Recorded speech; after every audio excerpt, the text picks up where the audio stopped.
Good morning and welcome to the National Newspaper Publicists Association's Let It Be Known. So, a black man crashed into the presidential motorcade surrounded by a Secret Service. You don't want to be him, right? Well, we will tell you about that this morning. And Democrats are demanding Clarence Thomas recuse himself from the upcoming Supreme Court hearing on Donald Trump as new revelations surface that Clarence Thomas often complained about his SCOTUS salary and was envious of other wealthy members of the court, only now to brag that Jeannie Thomas makes a lot of money and he's good. Boy, oh boy. Clarence Thomas. And a federal judge has overturned the death penalty conviction of a Mississippi man, finding a trial judge didn't give the man's lawyer enough chance to argue that the prosecution was dismissing black jurors for discriminatory reasons. It's called jury nullification. And we know a whole lot about that. It's another way that the criminal injustice system entraps folks. And just listen to what a Trump supporter, this to me is hilarious, what a Trump supporter has to say outside of his rally. This woman unknowingly indicts Trump by what she says, but she actually doesn't see it. If you pay attention, you'll see why it underscores how misinformed, willfully stupid, and ignorant politics and the political scene has become. And also, of course, an update on the Jonathan Majors situation after a jury found him guilty on 2 counts, not guilty on two other counts in his assault trial with his ex-girlfriend, who seems, well, okay, that's not a judge. But I see y'all came loaded for bear this morning, and I see Power 96 is all in on Giuliani, who, yeah, indeed, Rudy Giuliani. There's another lawsuit filed against him by the 2 innocent black poll workers who just won a $150 million judgment against Giuliani. But they want the court to order him to stop defaming them, because he continued even out after his loss, his massive loss. He went outside of the courtroom and he continued to defame them with inflammatory comments that were totally, which is why he is being hit with $150 million judgment. And then, of course, Donald Trump says, "I support Rudy. He's a good man." But Giuliani has to stop it. He's lost. He claimed that he claims, boy, oh boy, now he claims he has this bombshell recording or some information that proves him right, that he's been holding on to for a long time. The time to bring it out was during the trial, right? So it's all bogus, very much so. And Joni King is wondering what in the world is going on with Roseanne Barr. Nothing. It's the same thing. Roseanne Barr is and has always been out of her mind, has always been saying things that show you where she comes from, with the Hitler stuff and the racist stuff that she says. Southbound 3000 says of Rudy Giuliani, his new name is going forward will be Julie. Well, he's changing his name, Southbound, huh? Well, we began this morning. How hard? So you drive while black, and everything else we do while black. But what is one of the worst nightmares you can have driving while black? Is this man who's still unidentified? They haven't, and probably is best that he doesn't identify him. But the worst thing is slamming into the presidential motorcade. It happened the other night in Wilmington. And of course, the president, not only did he have a Secret Service detail, the president was unhurt, first of all, as we know. But not only does he have a Secret Service detail, but a gang of media. Thus, we could see the pictures, and the Secret Service and security forces. Look at it. He has to. I'm sure he needed to change his clothes after that. With their guns drawn. He immediately hands up. He did. It was an accident, and exactly. He's lucky he didn't receive 40 bullets, is what Power 96 has said. But the incident had so many eyewitnesses there. It occurred shortly after the president and his wife, Dr. Jill, departed from a campaign from their head campaign headquarters in downtown Wilmington, Delaware, at about 8:07. Austin says this man is going to be wearing Depends forever. Oh my. The Bidens had just finished having dinner with members of the reelection team when the collision happened. Um, Biden responded to a reporter's question. Just as he was responding to a question, that's when you heard the loud boom. And this guy driving a silver sedan with Delaware plates collided with the motorcade. And then you had footage. They were, as you saw, there's footage of the aftermath. And the SUV was. I tell you what, they make those things really tough for the president because the sedan that the guy was driving was all banged up. It was visibly damaged. No real damage to the president's motorcade. But how about that? That's not the way you want to start any day, right? Slamming or ending any night, slamming into the president's motorcade. I'm glad that this guy came out of it unscathed, and that apparently they recognized it for what it really was. It was simply an accident. And I don't know what he hasn't stated. They haven't stated exactly. Did he lose control? Why he lost control and slammed into? What we do know is that it was not suspicion of DUI or anything like that. But he probably noticed the president. So, folks, let the lesson be learned. Even if you see the president, keep your eye on the road. Oh gosh, Biden, he's 80 years old. He's not going to. Where am I going with that? All right. He and speaking of Biden, though, I have to bring this up because they're still pushing he and Kamala Harris for the George Floyd Justice and Policing Act, but they did sign a measure yesterday, another executive order. They announced or they launched anyway the National Law Enforcement Accountability Database, which they say they hope will advance police reform and strengthen community trust in police. And we'll tell you a lot more about that tomorrow. There'll be a news conference about it today, and so we'll bring you more on that tomorrow from the White House. Biden and Harris have announced this new initiative as they continue to try and push forward meaningful reform in the police force and the police departments across the country.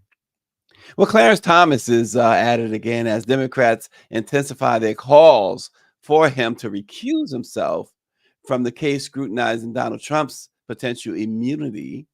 Recent findings from ProPublica, who else, right? This legal advocacy organization continues to dig up all of the goods on Clarence Thomas and other justices too, but certainly Clarence Thomas. So it turns out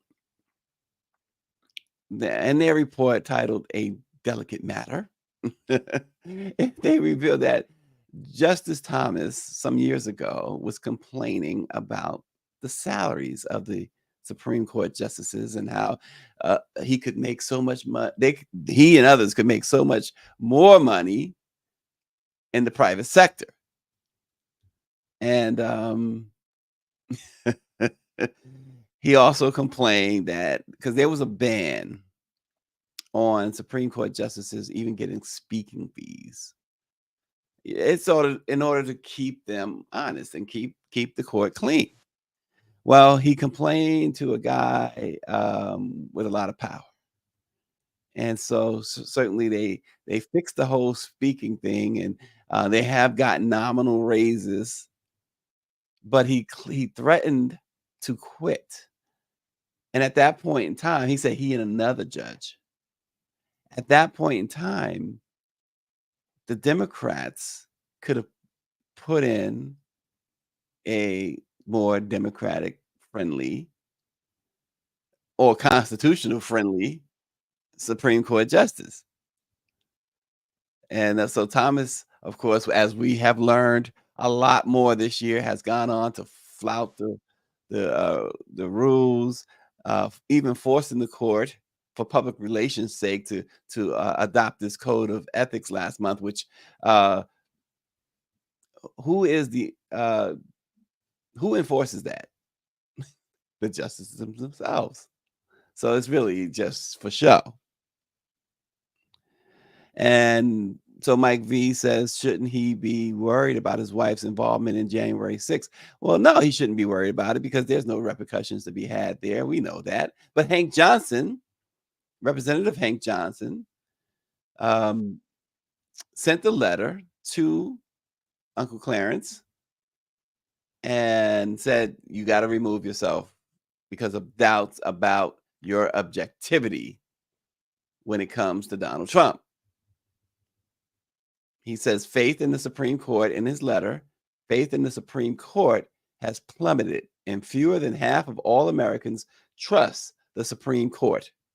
He says public perception is growing that the Supreme Court flouts the rules, in large part due to your recently reported ties to and luxury travel with a Republican billionaire donor that you hid for decades. So Hank Johnson put it all out there. The public pressure, he says, has grown so intense that last month the court announced a formal, though unenforceable, code of conduct. He reminded Justice Thomas that Thomas also signed that code and publicly proclaimed that he would subscribe to the rules, which state that a justice should disqualify himself or herself in a proceeding in which the justice's impartiality might reasonably be questioned. That is, where an unbiased and unreasonable person who is aware of all relevant circumstances would doubt that the justice could fairly discharge his or her duties. Then he went in. So you mentioned about Jeannie. He went in. He detailed Congressman Johnson detailed Jeannie Thomas's involvement with the twice impeached, 4 times indicted former president and his alleged efforts to overturn the 2020 election and to obstruct the certification of Biden's victory. He says they are at the center of the very conspiracies that your wife has presented. He says your wife not only attended, and this is a quote from the letter, your wife not only attended the pro-Trump rally that preceded the January 6th attack on the U.S. Capitol, but she was also one of the 9 board members for a conservative political group that helped lead the, quote, Stop the Steal movement. So Hank Johnson says if you want to show the American people that the Supreme Court's recent code of conduct is worth more than the paper it is written on, you must do the honorable thing and recuse yourself from any decisions in the case of the U.S. versus Trump. And here's where Congressman Johnson went wrong when it comes to Clarence Thomas. Just one word there, and I'm sure y'all all caught it. I know Austin caught it. He said, do what? The honorable. There's nothing honorable about Clarence. Come on. Clarence Thomas is reading that letter saying honorable. What does that mean? Come on. He's not going anywhere. But the problem is, and so you say he should recuse himself. This Harlan Crow, who has basically taken care of Thomas, bought his mother a house, sent him and Jeannie on these yachts, super yachts, and expensive vacations and things like that. He had cases before the court, and Thomas didn't recuse himself. And there's no way he's going to uh, recuse himself where he could help his master, Donald Trump. There's no way he's doing that. So I get the Democrats in the letter asking him to do so, but as much as Hank Johnson says that the code of conduct that Thomas signed isn't worth the he if he sits on this case, it isn't worth the paper that is written on. His letter to Thomas, in Thomas's view, isn't worth the paper it's written on either. And so that's been a major issue. It's always been an issue with the Supreme Court, but not more so than it has been in recent years, particularly with Clarence Thomas. And so when, again, as somebody mentioned in the chat, that it's time to expand the court. Well, they don't want to do that. They are against that. But how about putting some real teeth in a real legislative code of ethics, which they haven't done, have never done. And this is where, and again, I cover politics. I always have to give this disclaimer. I don't get involved other than covering it. But here's the thing where folks get upset with Democrats, get upset with Democrats. The Democratic voters get upset with Democrats because they sit back and they bemoan things, right? And am I saying that they are all talk, no action? Not necessarily, but they do more moaning and whining about stuff. Whereas the Republicans, even before they became MAGA dominated, they never whining, moan about stuff. They just they put a plan in action. In some cases, and certainly the last several years, evil plans in action. They follow it. They follow their blueprint. And that's what they do. And this is why you keep seeing folks. I think it's why you keep seeing folks hone in on the age of the president. See, it's a little misguided to do that. You got to look at the whole picture and see that their messaging has been, continues to be, and always will be, it seems, just way off. Way off. And it starts with the Democratic National Committee. We had Jamie Harrison on our red carpet. He made some statement. We've reached out to Jamie Harrison, nothing back. How do you ignore the black press? And it's not about having him on the program. Although he's invited, but it's more to that, a lot more to that. They have, and so their messaging is just weak. They don't know how to capitalize. And it tells you something too, because the Republicans, the way that they've been behaving the last few years, it should be easy fodder for campaign ads, for just things that you could put out in press statements. And even Austin, I'm not criticizing her, but even Karine at the podium. She can't get involved in campaigns. She can't say anything regarding campaigns at the podium. That's against it's against the rules. But even at the podium, you cannot go a moment, I think, without reminding folks of what they're dealing with. And that's where the Democrats fail. If they would just stay on point with that, and it should be easy. What easier targets than Donald Trump being indicted with 91 criminal felony criminal accounts against them, counts. What easier target than Lauren Boebert getting felt up and filling somebody up at a Beetlejuice show? What easy prey do you have when you got Marjorie Taylor Greene complaining that her book is being censored? When this chick is banning black books or black authored books or LGBT books or Hispanic books everywhere. It's incredible that they unload their gun and you got a tank and you don't use it.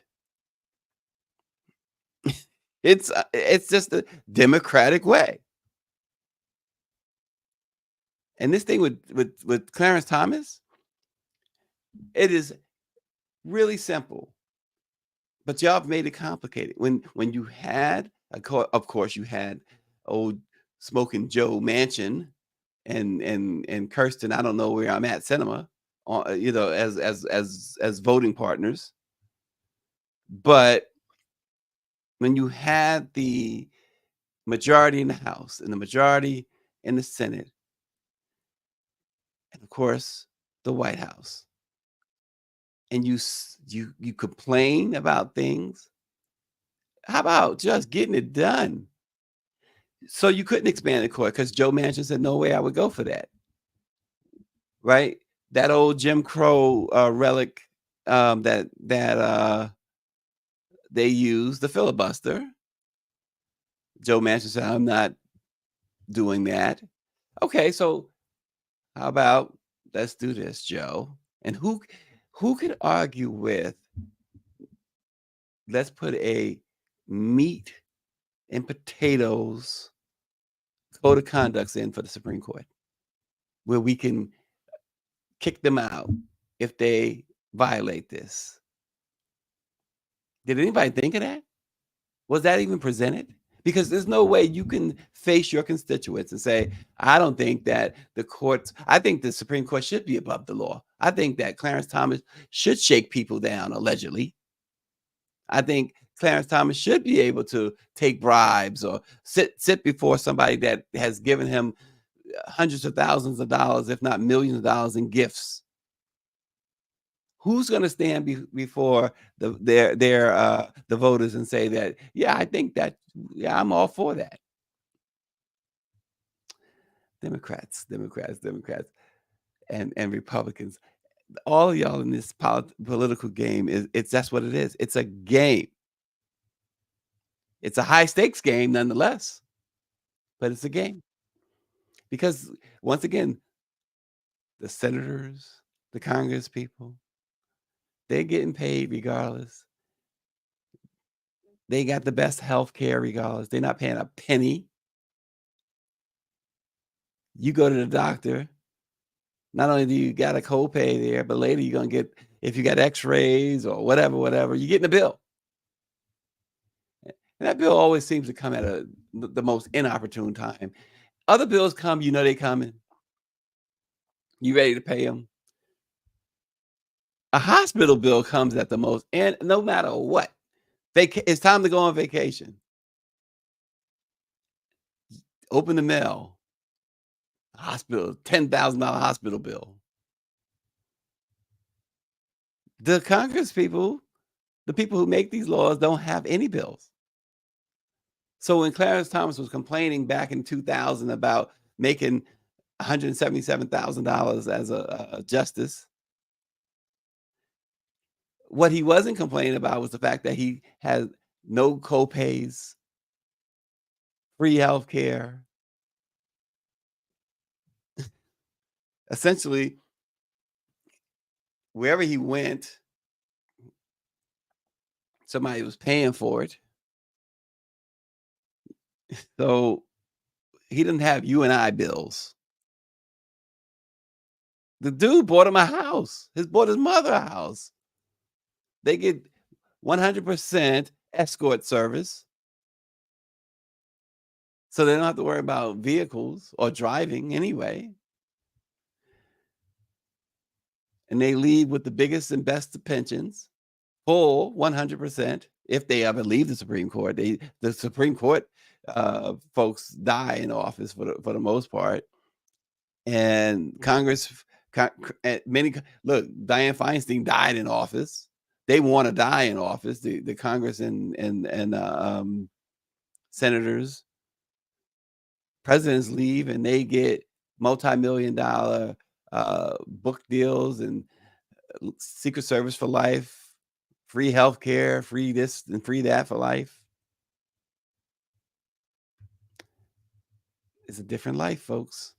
Different life. And Democrats that and we mention Democrats a lot because like Austin comes on and he identifies himself as a Democrat. We got a lot of people who come through the black press and identify themselves as Democrats.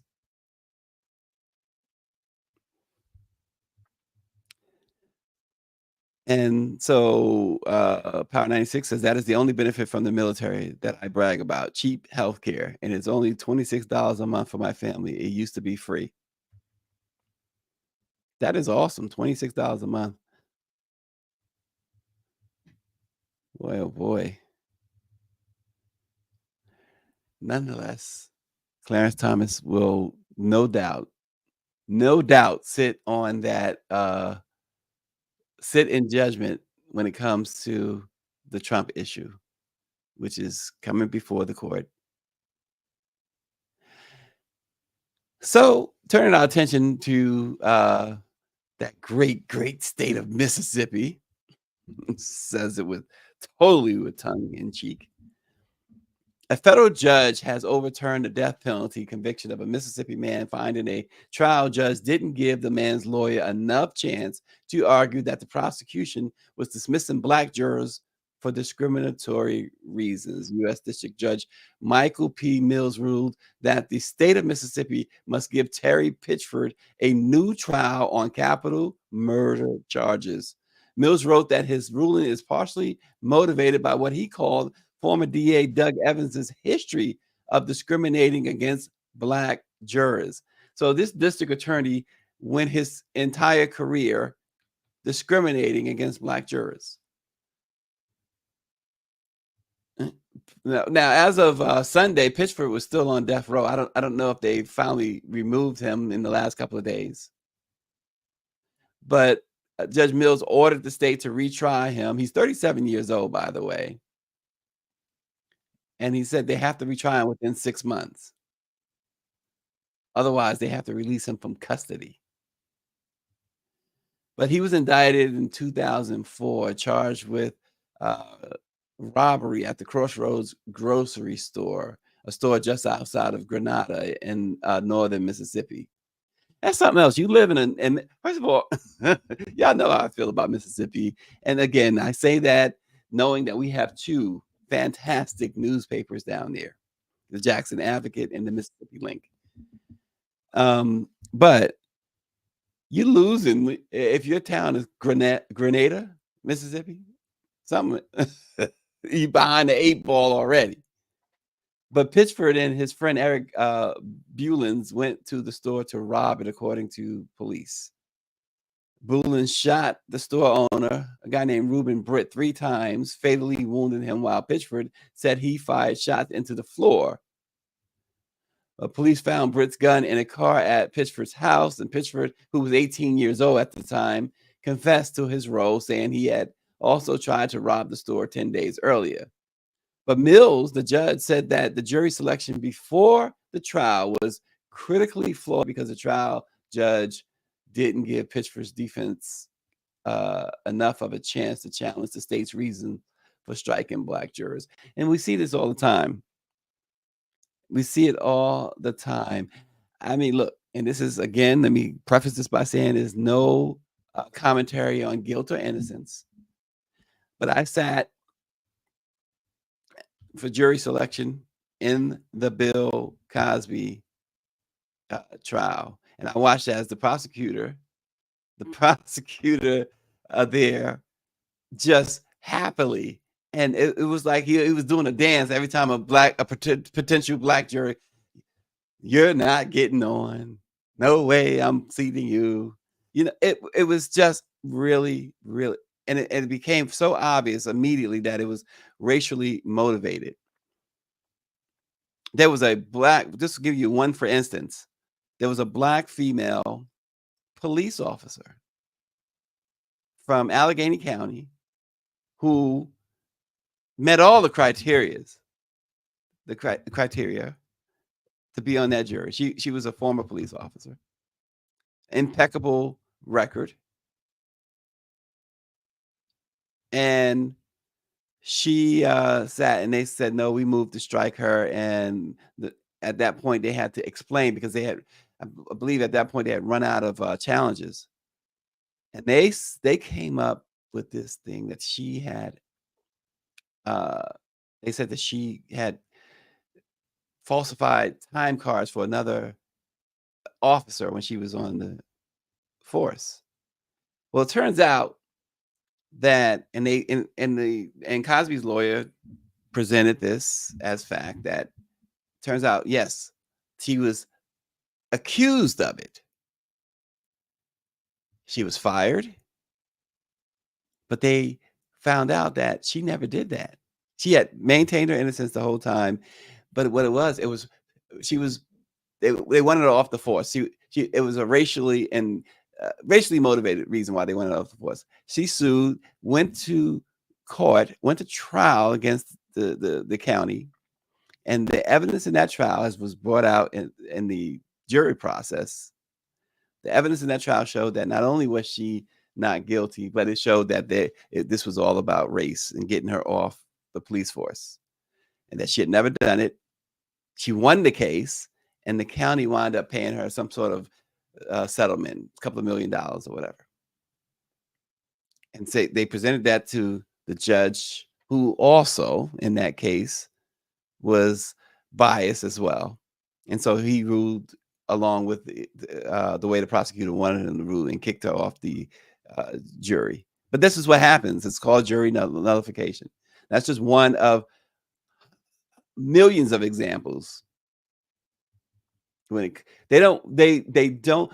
So this whole idea of jury of your peers, they don't want you to sit in judgment. They don't want black folks to sit in judgment of other black folks in a lot of cases. And part of that in modern day stems from O.J. Simpson, because Gil Garcetti, he said blacks are not peers, David Youngblood. Gil Garcetti, who was the district attorney in Los Angeles, wanted to try OJ in downtown Los Angeles. And he knows, and I asked him this, and he denied it for the most part. He didn't just totally dismiss it, but he said his reason for moving the OJ trial from Santa Monica, which 90 plus at that time anyway, about 90+% white. The jury pool would have no doubt been all white, to downtown Los Angeles. He said the courtroom, and I told him that's bogus. That's like it's really a horrible reason to move a trial, a murder trial, a double murder trial. He said the courtroom was too small for all the media. Are you kidding me? But you were concerned about the media? Having enough space for the media? This is a double murder trial. I'm glad Wade Whitfield says I'm having a good morning. It's good to hear when folks are having a good morning. Make my morning good, Wade, and others. Share this broadcast on your platforms as well. But so anyway, he said he moved it for that reason. But the reason he moved it is quite simple. Rodney King was beaten like a runaway slave. Those cops got off. And so thank you, Wade. He says, yes, he will. Follow Wade's lead and share this broadcast on your platforms. He wanted black folks, or at least people of color, to convict OJ. So when that didn't happen, that jury, after like a 100-year trial, seemed like it was 100 years, right? it was a couple of hours. They came back with not guilty. And so for modern day courts, DAs, judges look at that. Not again, not on my watch. I'm not trusting you black folks to sit on the jury when it comes to other black folks. So OJ messed so much up. He messed so many things up, didn't he? Boy, oh boy. Unbelievable. So anyway, this guy in Mississippi, Pittsford, um, also was not even given a chance to rebut the state's case. So it's a lot was wrong there, but the judge honed in on the fact that it was juror nullification. So, and this Evans guy, this district attorney down there, well, even the U.S. Supreme Court found that he had improperly excluded black people from other juries. They had to overturn some other death sentences because of this district attorney. Even Brett Kavanaugh. So you know it's bad when Brett Kavanaugh says that this district attorney's efforts was a relentless, determined effort to rid the jury of black individuals. That was from Brett Kavanaugh. So that's what Pittsford had faced, and maybe now he will get a new trial. We will find out within the next 6 months. So turn our attention now to a guy who's had quite a year. Wade Wilfield says he's having a good morning. Trump has had everything but a good year. This guy starts the year with an indictment. Well, actually, he started the year because remember last November, November 2022, New York opened the look back window for individuals who had been sexually assaulted. They can now sue. They had a year. He was the first major case where E. Jean Carroll, the writer, brought a case against Donald Trump, said that he sexually assaulted her. And jury agreed with her, awarded her $5 million in damages. Then the New York indictment came and all the other indictments came. And then a judge said that he also committed, quote, massive business fraud. And he's about to be walloped with an amazing fine and kicked out of New York for good. They say clean up New York. Well, they're getting ready to. But a woman outside a Trump rally told an interviewer that the U.S. has been under, quote, under an evil control for years, but that Trump exposed that evil. Then she complained about presidents who go out of office, quote, and here's the part, richer than when they came in. You had to, well, who are you talking about? Who are you talking about? So let's take a look at this video. How are we doing? If it's your first rally, raise your hand. Oh, great. Can I talk to you for a second? Wonderful. Where are you from? I'm from Saybrook, Connecticut. Wonderful. Okay, so are you excited? Obviously, first time you met Trump. Very excited. Very concerned. Okay, concerned. That was my next question. What is it about this country right now that concerns you the most? I think it's that we've been under an evil control for many, many years, and I feel President Trump's exposed that evil. The corruption within our own government. I mean, a president comes into office and then they go out and they're richer than they came in. And then we have people on the street. We have open borders. very upsetting time for me. It's a very upsetting time. It's a good versus evil scenario. I want to do that. That's how I feel. I'm just going to break it right down. You know, That's exactly what it is. It's good. statues being erected around Christmas time and Hanukkah time.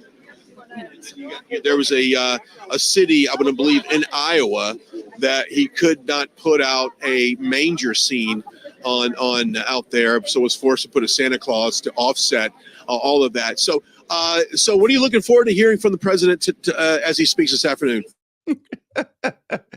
I don't know how they got to this whole idea of the statues being erected and stuff like that, but come on. But she says, Austin says the marbles in her brain are evil. But she says they come out richer than what they. Isn't that exactly what Donald Trump did? They say stuff and it's like, really? Do you understand what you're saying? So unreal. But once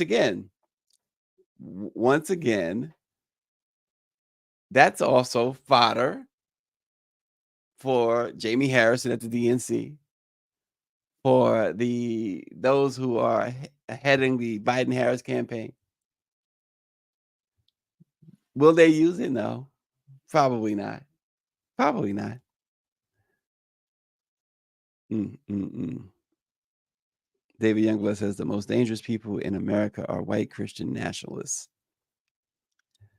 Wow. Very, very interesting. Well, in the category of what were you thinking, it goes to Megan Good. What's up, Megan?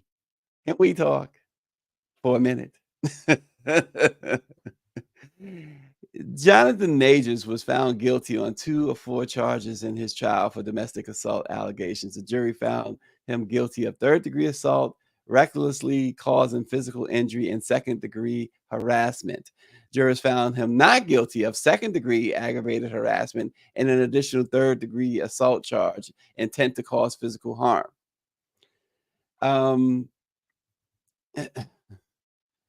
So what happened afterwards? What do you think happened? Disney and Marvel dropped Jonathan Majors. They said it's over. You're done. You're finished. He's going to be sentenced in February. He could get up to a year in prison. And people looked at this video that was released in which he was running away from the woman. And I'm sure that's probably why the other 2 charges were dismissed by the jury. But what they couldn't get over was the text messages in which he appeared to admit that he had battered her. And look, he never stood a chance anyway. He never stood. And Megan Good, now by his side, what's going to come of her, especially in this era in which you support someone who is now convicted of abuse, domestic abuse, then your career is as dead as his. People say, well, you can't help who you fall in love with. And yeah, you can. Yeah, you can. Now, I don't know Jonathan Majors. I don't know Megan. But I do know that she's had a really good career. Very attractive woman. Had a good career. But the operative word there might be had.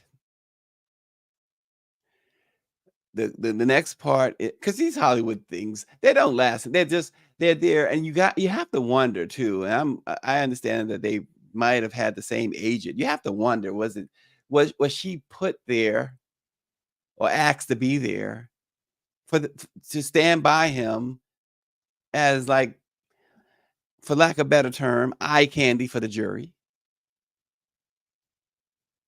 You know, to have someone of Megan's caliber, yeah, it'd be like, well, to have someone of Megan's caliber stand there next to you, supporting you every day. Um, maybe they thought the jury be like, oh gosh, it's Megan good. I listen. I know many men who, if they was on that jury, I don't know. Maybe it backfired. Maybe he had a dude on there like, oh, he would Megan good. I'm sending him to prison. I'm gonna send him to prison. He would Megan good. We can't let Megan win. Maybe I got a shot at Megan if he goes to prison. But what was that about? That's the overriding question. We'll see. You know, relationships are relationships, but we will see now what happens. And I don't say that in any type of wishful way or anything like that. I have no dog in that fight.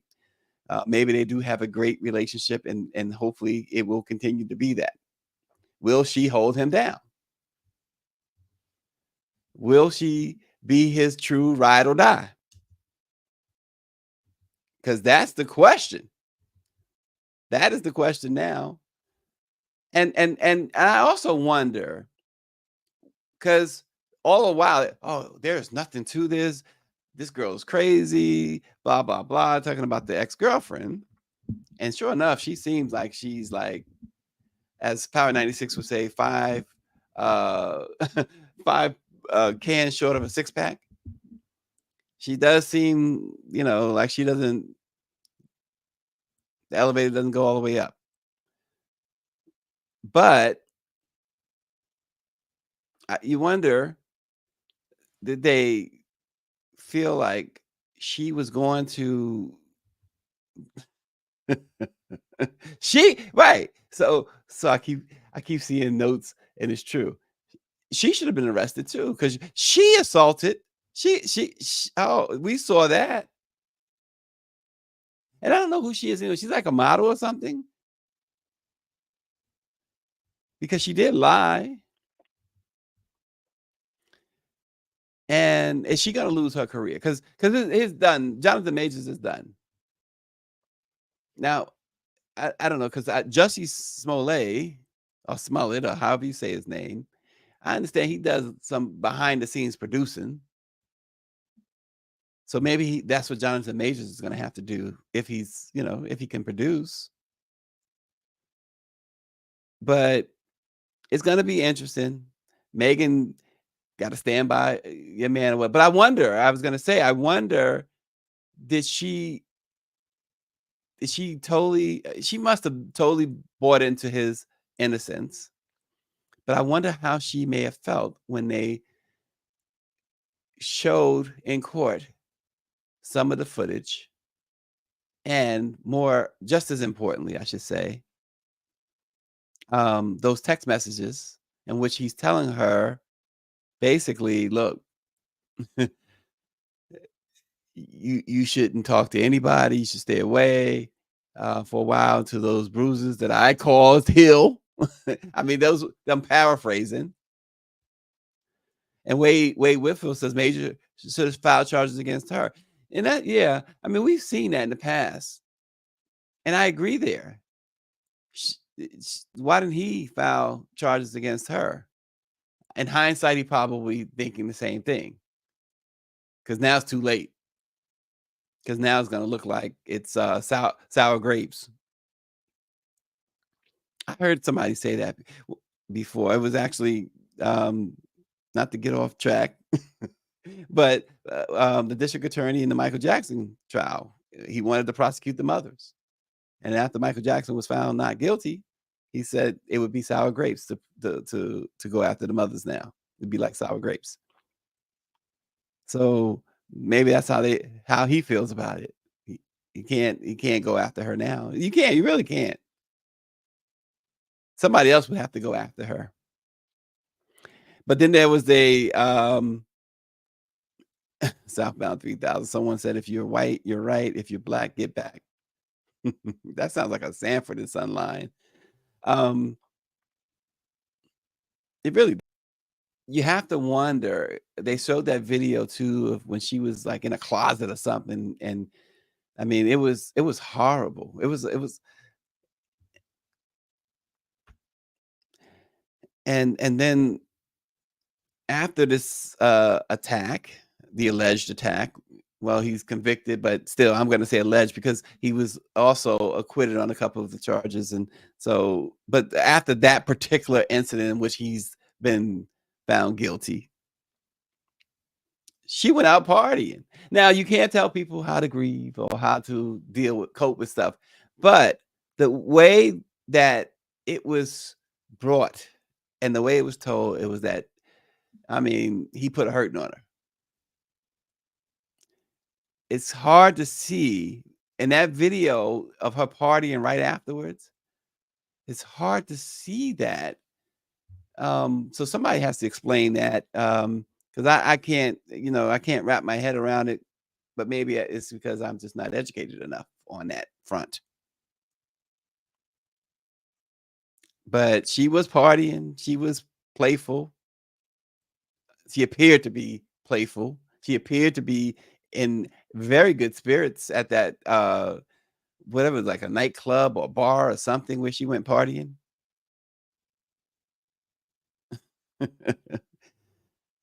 Power 96 says, I bet it was an all-white party.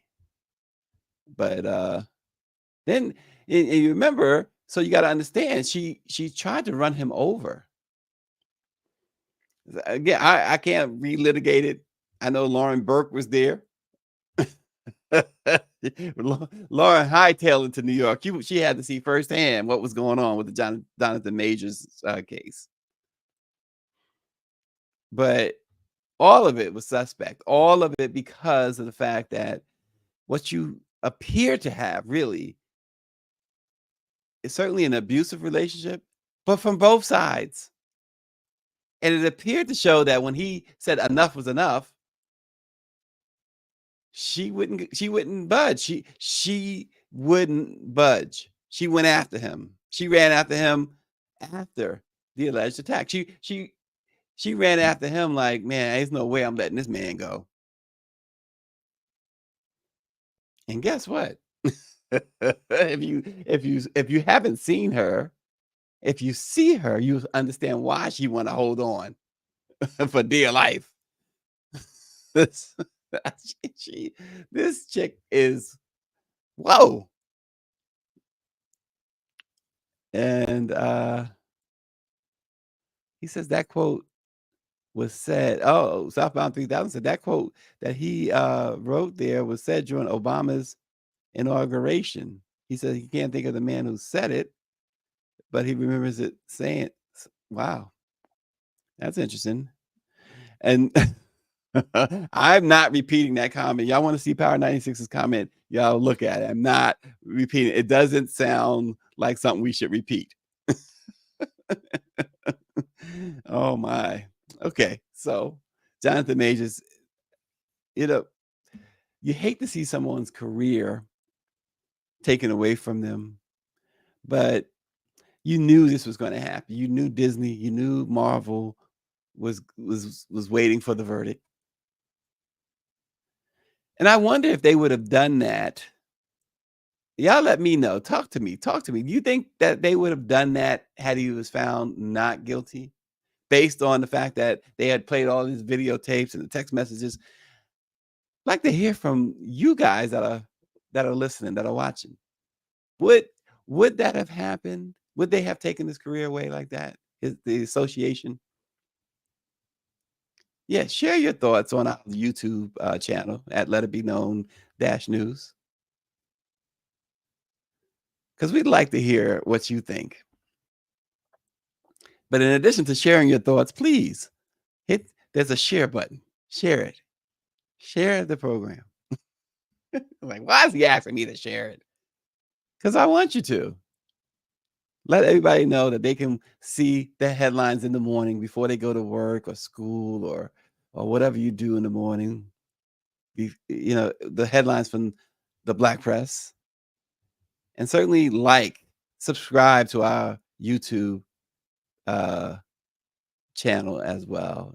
You can subscribe to our Facebook as well, but if you subscribe to Facebook, make sure you subscribe to YouTube. And also, you can find Let It Be Known show producer on Twitter, X, as they say.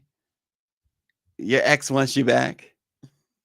You ever had an ex who wanted you back? I did. That's the best feeling of all. I know it's bad. I had somebody call me like a week before my wedding. I couldn't believe it. I hadn't seen that person in years, and found out I was getting married. I felt like I was like the man. She was like, "I heard you're getting married. You think if you think this, you think that, if you could put it off, got one more chance, give me one more."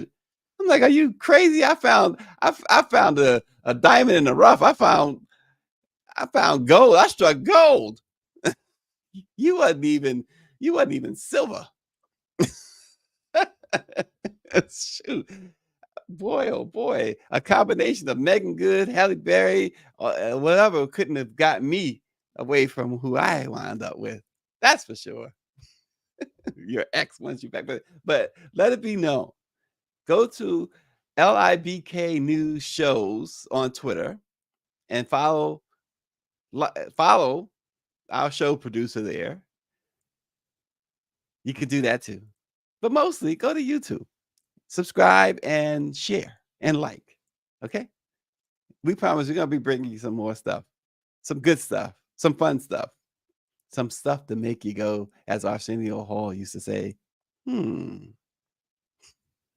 Thanks for watching. Let It Be Known. Have a great, great day, and we will see you again tomorrow.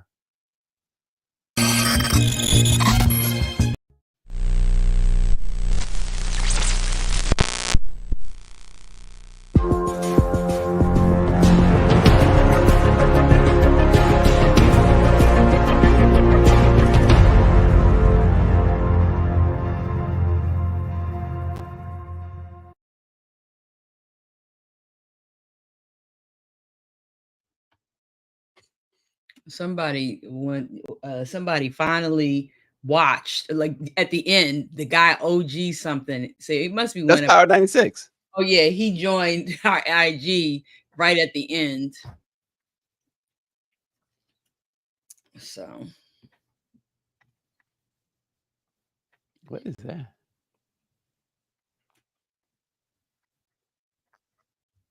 I don't know how to. What's that? Somebody's asking me about this menthol stuff. See if I'm writing a piece on the